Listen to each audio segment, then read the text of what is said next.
Hello students, Gargi tutorial ক্লাসে তোমাদের স্বাগত জানাই। দেখো, আজকে আমার বিষয় হলো বর্ধমান ইউনিভার্সিটি 5th সেমিস্টার স্টুডেন্টসদের জন্য যারা ডিএসসি 1A-তে বেঙ্গলি রেখেছো, অর্থাৎ 19 শতকের বাংলা উপন্যাস নিয়ে পড়ছো, তাদের যে গুরুত্বপূর্ণ সাজেশান এর আগে আমি দিয়ে দিয়েছিলাম, সেখান থেকে আমি তোমাদের সমস্ত প্রশ্নের উত্তরগুলো দিয়ে দিচ্ছিলাম। তার থেকে আর মাত্র একটা প্রশ্নের উত্তরই আমার বাকি ছিল, সেটাও আজকে আমি তোমাদের দিয়ে কমপ্লিট করে দেবো সমস্ত সাজেশানের উত্তর। আর এই সমস্ত উত্তরগুলো তোমরা আমার চ্যানেলে তো পেয়ে যাবেই, এছাড়া তোমাদের জন্য যে 5th সেমিস্টারের প্লে লিস্ট আমি বানিয়ে রেখেছি, সেখানে যাও, গিয়ে থাম্বনেল দেখে সমস্ত প্রশ্নের উত্তরগুলো কালেক্ট করে নাও। এছাড়াও আমি কোন কোন সাবজেক্টের সাজেশান দিয়েছি এবং তার থেকে যেগুলোর অ্যান্সার আমি দিয়ে দিচ্ছি সেগুলো নিশ্চয়ই তোমরা জানো, সেগুলো থাম্বনেল দেখলেই তোমরা বুঝতে পারবে। সেই সাবজেক্টগুলো যদি তোমাদের থেকে থাকে সেগুলোও তোমরা কালেক্ট করে নিও। আর আমি তোমাদের যেরকম কথা দিয়েছিলাম যে সমস্ত প্রশ্নের উত্তর আমি তোমাদের পরীক্ষার আগেই শেষ করে দেব, তো এই প্রশ্নের উত্তরটা দিয়ে দিলেই আমার কিন্তু সমস্ত প্রশ্নের উত্তর দেওয়া হয়ে যাবে। তাছাড়া চলো একবার তোমরা যারা নতুন জানো না তাদের উদ্দেশ্যে আমি একবার সাজেশনটা আগে দেখিয়ে দিই, তারপর তোমাদের প্রশ্নের উত্তরটাই দিয়ে দিচ্ছি। এই হচ্ছে আমার সাজেশন। এটা আমি অনেক আগেই দিয়ে দিয়েছিলাম এবং তোমাদের বলেছিলাম যে এই সমস্ত প্রশ্নের উত্তরগুলো আমি ধরে ধরে সমস্ত তোমাদের পরীক্ষার আগেই শেষ করে দেব। এই যে দেখো, এখান অবধি আছে এই যে 19 শতকের বাংলা উপন্যাসের উদ্ভব ও ক্রমবিকাশের স্তরগুলি আলোচনা করো, এই প্রশ্নটাই বাকি আছে, আর এটারই উত্তর আমি এখন দিয়ে দিচ্ছি। এটা বইয়ের মধ্যে ছিল না, এটা আমাকে তৈরি করতে হয়েছে, তাই এটা একটু সময় লাগলো। চলো দেখে নাও অ্যান্সারটা। 19 শতকের বাংলা উপন্যাস, এইভাবে বলবে, 19 শতকের বাংলা উপন্যাসের উদ্ভব সম্পর্কে বলতে গেলে বলতে হয় উপন্যাস একালের সাহিত্যে সমৃদ্ধতম জনপ্রিয় শাখা।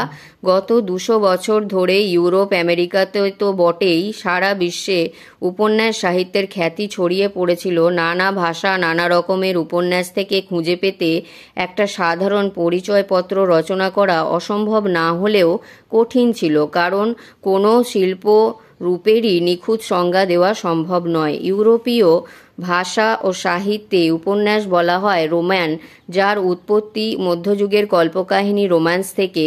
উপন্যাসের বিভিন্ন উপবিভাগ দেখা যায়। ইংরেজিতে উপন্যাসকে যে নামটি দেওয়া হয়েছে সেটি হলো নোভেল, যা ইতালির নোভেলা থেকে পাওয়া যায়।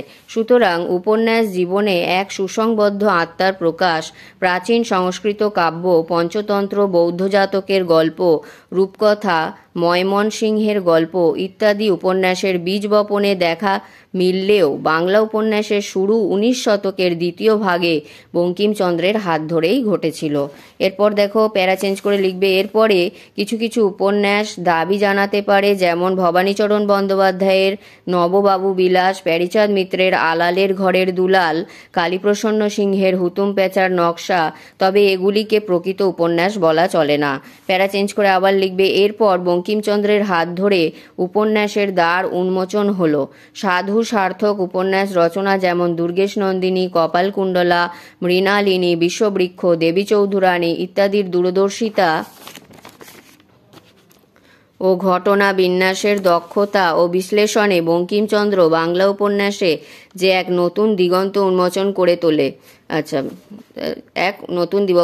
উন্মোচন করে তোলে শিল্পিত রূপ সমাজ মধ্যগত মানুষের জীবনে বাস্তব একটি যথাসম্ভব সামগ্রিক চিত্র ফুটে ওঠে, যা বাস্তব কল্পনার মায়াবী বর্ণে রঞ্জিত হয়েছে। প্যারা চেঞ্জ করে লিখবে, কাব্য, কবিতা, নাটক, রোম্যান্স ইত্যাদির তুলনায় উপন্যাস এক আধুনিক সাহিত্যের রূপ। উপন্যাস যেমন একদিকে সীমান্তবর্তী এলাকা ইতিবৃত্তান্ত, তেমনি সীমানা শেষে দাঁড়িয়ে রোম্যান্স ও রূপকথার গল্পরাজ্য। এরপর প্যারা চেঞ্জ করে বলবে, 1740 খ্রিস্টাব্দে স্যামুয়েল রিচার্ডসনের পামেলা প্রথম ইংরাজি উপন্যাস স্বীকৃতি পেয়ে থাকে। যদিও সৃজন গদ্য আখ্যানের পূর্ববর্তী উদাহরণগুলির কথা একেবারে ভুলে গেলে চলবে না। সাহিত্যের আঙিনায় উপন্যাস মানে গণতান্ত্রিক চেতনা, শিক্ষিত নাগরিক মধ্যবিত্ত শ্রেণীর আবির্ভাব, ছাপাখানার ক্রমবিকাশ, সংবাদ ইত্যাদির মধ্যে দিয়ে উপন্যাসের ক্রমবিকাশ। তাহলে এই বলে শেষ করলাম। দেখো, এখানে এইভাবে আরেকবার দেখিয়ে দিচ্ছি তোমাদের প্রথম থেকে শেষ পর্যন্ত। এই প্রশ্নটাই শুধু আমার বাকি ছিল, এটাও আমার দেওয়া কমপ্লিট হয়ে গেল। তাহলে আমি তোমাদের যা কথা দিয়েছিলাম সেটা আমি কমপ্লিট করে দিলাম।